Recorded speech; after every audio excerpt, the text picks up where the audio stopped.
The courtroom was silent. You could hear the ticking clock echo through, the air like a countdown to someone's fate. A little girl, no more than 10 years old, stood trembling in front of the judge's bench. Her small hands clutched an old photograph, a man behind prison bars, smiling weakly.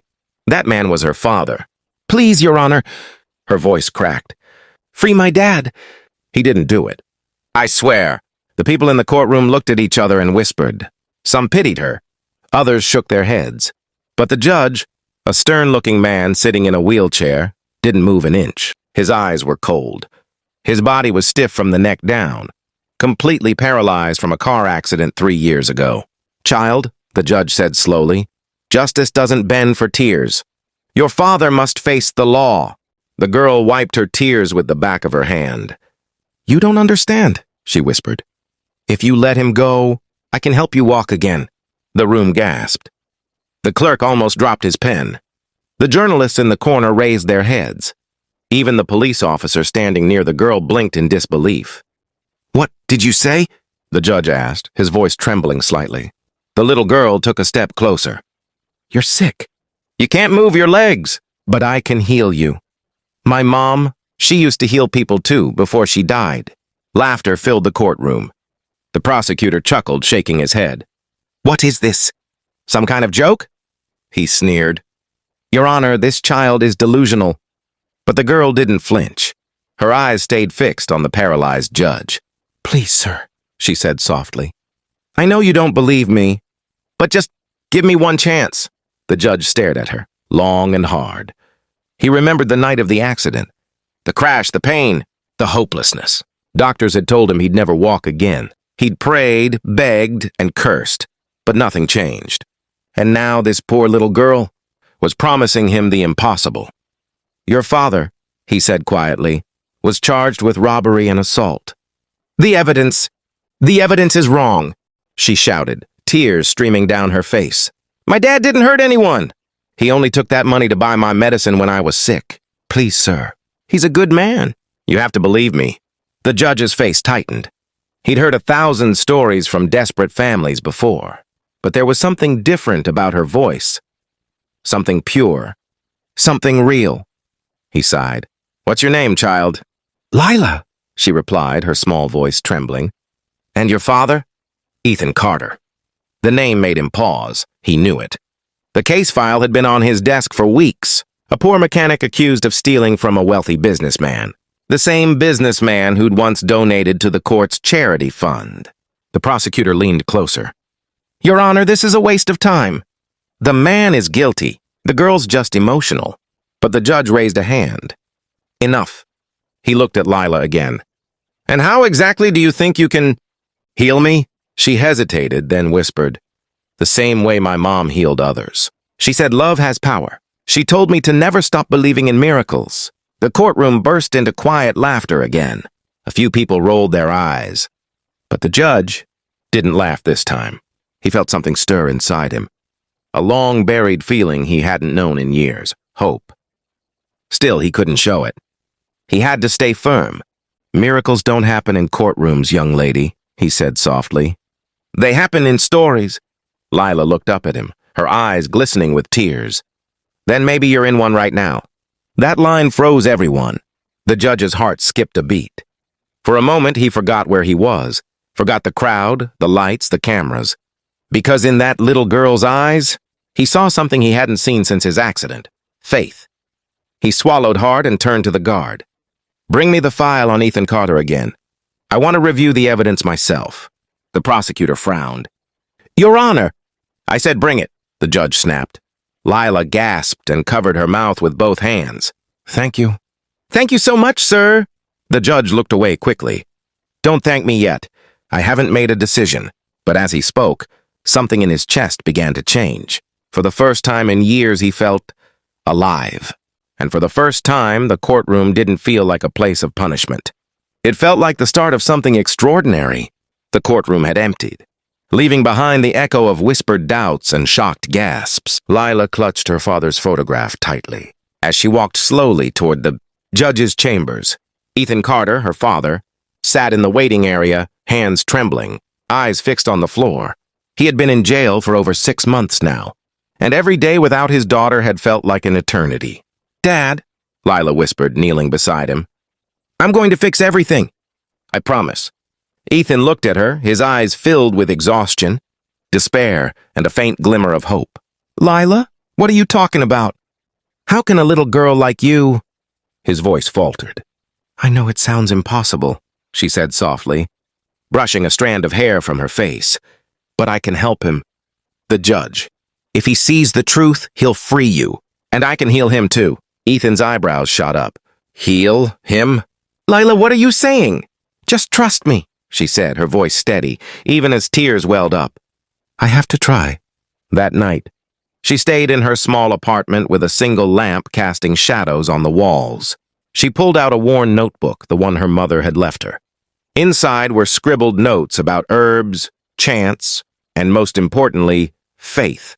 Her mother had been a healer in their town, not the kind you read about in books, but someone people came to when medicine failed. Lila remembered the stories.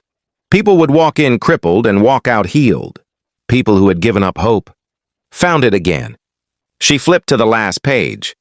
Her mother had written, "The heart that believes can move the body that cannot." Lila repeated the words quietly, her small hands trembling. "The heart that believes can move the body that cannot. The heart that believes can move the body that cannot." Hours passed. Her room smelled faintly of dried herbs. Her candle flickered. "And then," she whispered, "I need to go back to the court tomorrow. I need to show him the truth." The next morning, she walked into the courthouse with courage she didn't feel. Her father's trial had been postponed, but she had permission from the judge to see him privately. She entered his chambers, finding him in his wheelchair, eyes scanning old case files. "Your Honor," Lila said softly, "I need to show you something." The judge looked up, surprised. "Miss Lila, again?" "You're persistent, I'll give you that." "I know, and I promise I won't take long. Just, please look at this." She handed him a small envelope, filled with photographs and notes, evidence her mother had secretly collected about her father's innocence. There were receipts, messages, even photos of witnesses who could testify that Ethan had acted to save her life when she had been sick. The judge's eyes narrowed. "Where did you get all of this?" "My mom left it for me," Lila explained. "She believed in justice and in miracles. Please, read it." He flipped through the papers slowly. Every now and then he muttered, This changes things." His paralyzed fingers clenched the armrest tightly. Something inside him stirred. A sensation he hadn't felt since before his accident. Lila stepped closer. "Your Honor, I can help you walk again. I know it sounds impossible, but I've done it before. My mom taught me." He scoffed lightly. "Child, I've been told I'll never walk again. Doctors, therapists, I've heard it all. How could you possibly—" "Just watch," Lila said. She knelt beside him, placed her small hands on his stiff knees and closed her eyes. She whispered softly, words she didn't fully understand but felt in her heart. She repeated her mother's chant. She imagined the nerves reconnecting, the muscles remembering how to move. She envisioned him standing. The judge's eyes widened. At first, nothing happened. His hands and legs remained still, rigid as stone. But then, a twitch, a tiny movement in his left foot. Lila's heart leapt. She whispered more fervently, a small tremor in his knee. His hand twitched ever so slightly. The courtroom doors opened and a guard peeked in, startled to see Lila murmuring next to the judge. "Miss, what are you doing?" "I'm healing him," she said simply. "I can't explain it, but it works if you believe." Word spread quickly. People began whispering outside the chambers. Journalists curious, guards unsure whether to intervene. But the judge was focused solely on the girl. He felt a warmth spreading through his legs, a strange energy coursing through his body. His chest rose and fell faster. A spark he thought lost forever had returned. Suddenly, a small, trembling hand, his own, lifted from the armrest. His eyes widened in disbelief. I moved." Lila smiled, tears streaming down her face. "Yes, you did." For the first time in years, the judge felt hope, and with hope came clarity. He looked at the evidence again, at the photographs, the receipts, the witnesses, and realized he could not ignore the truth. Ethan Carter's father had been wrongly accused. And this little girl, against all odds, had sparked a miracle. The judge wheeled himself to the courtroom door. "Prepare the chamber," he muttered. "Tomorrow we will begin again. I want the trial reopened. Every piece of evidence will be considered."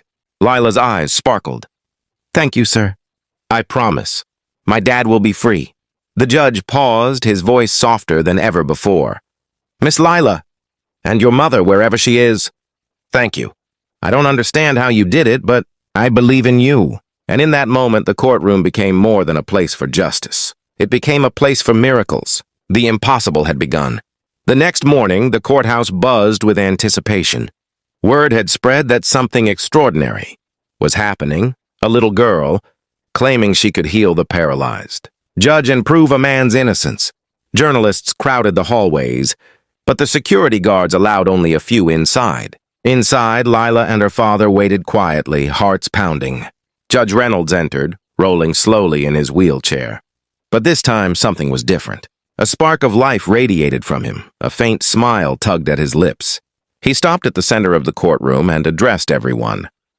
"Ladies and gentlemen," he said, his voice steady and commanding, "today we witness more than a trial. Today we witness truth, courage, and perhaps even miracles." The courtroom fell silent. Lila stood beside her father, holding his hand. Ethan's eyes were wide, reflecting a mixture of hope and disbelief. He had been downcast for months, yet now, seeing the judge's strength returning, he dared to hope. Lila stepped forward, her small voice carrying through the hall. "Your Honor, my father has always been innocent. The evidence my mother left proves it. And if you let me help you, you'll see it too." Some laughed quietly, thinking the words of a child could never sway a seasoned judge. But the judge did not laugh.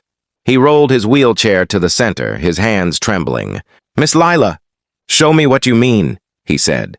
She knelt beside him, placing her hands gently on his legs. She closed her eyes and whispered the chant her mother had taught her. She imagined the muscles reconnecting, nerves awakening, blood flowing freely. She pictured him standing, walking, and the truth shining like a beacon in the courtroom. At first, nothing happened. Then, slowly, his left leg twitched. A gasp escaped the crowd. His right leg followed. His arms moved, lifting from the wheelchair armrests. Murmurs ran through the courtroom. People could not believe their eyes. "Keep going, Judge!" "You can do it," Lila encouraged softly. The judge's face tightened with concentration. With Lila's guidance, he stood, unsteadily at first, but firmly after a moment. The courtroom erupted into whispers, some in awe, some in shock. For months he had been paralyzed, and now here he stood, supported by the courage and faith of a child. "Impossible! This is impossible!" a lawyer muttered, shaking his head. Lila's eyes glistened with tears. "Nothing is impossible if you believe." Judge Reynolds took a deep breath and looked around the room. He then motioned for the court clerk to bring forward the evidence Lila had handed him. One by one, he reviewed the receipts, photos, and witness statements. The truth was undeniable. Ethan Carter had been wrongly accused. Every piece of evidence pointed to his innocence. "Order in the court," the judge called. His voice echoed powerfully, filled with authority and newfound strength. "Ethan Carter is hereby declared innocent of all charges. Any previous verdicts are null and void. He is free to go immediately." Tears streamed down Ethan's face as he hugged his daughter. "Lila, I can't believe it." "You did this! You actually did this!" Lila smiled. "No, Dad. We did this, together." The courtroom spectators erupted into applause. Journalists scrambled to capture the scene. But everyone's attention was on the small girl who had changed everything. She had not only healed the judge, but had also restored justice for her father. Judge Reynolds approached Lila, kneeling slightly to meet her eye level. "Miss Lila, you've done more than anyone could ever imagine. You brought healing and truth. I owe you more than words can express." She shook her head. "No, Your Honor. You've given my dad a second chance. That's all I ever wanted." The judge smiled. "And in doing so, you reminded us all, miracles exist if we only have the courage to believe." Outside the courthouse, the sun shone brighter than ever. Ethan held his daughter's hand, walking out a free man. Reporters asked questions, but he could only smile, overwhelmed with gratitude and love. In the weeks that followed, Judge Reynolds regained full strength. He walked confidently into the courtroom, his paralysis a thing of the past. His belief in miracles, in courage, and in the power of faith remained forever changed. Lila returned to her small apartment, her heart full. She had done the impossible. Healed a man who had lost hope and freed her father from wrongful imprisonment. Her mother's lessons had lived on through her, and somewhere in the quiet corners of the city, people whispered about the little girl who reminded the world that even the smallest among us can create miracles. If you believe in the power of hope, courage, and miracles, don't forget to like, share, and subscribe. Sometimes the most unexpected heroes change the world, one small act at a time.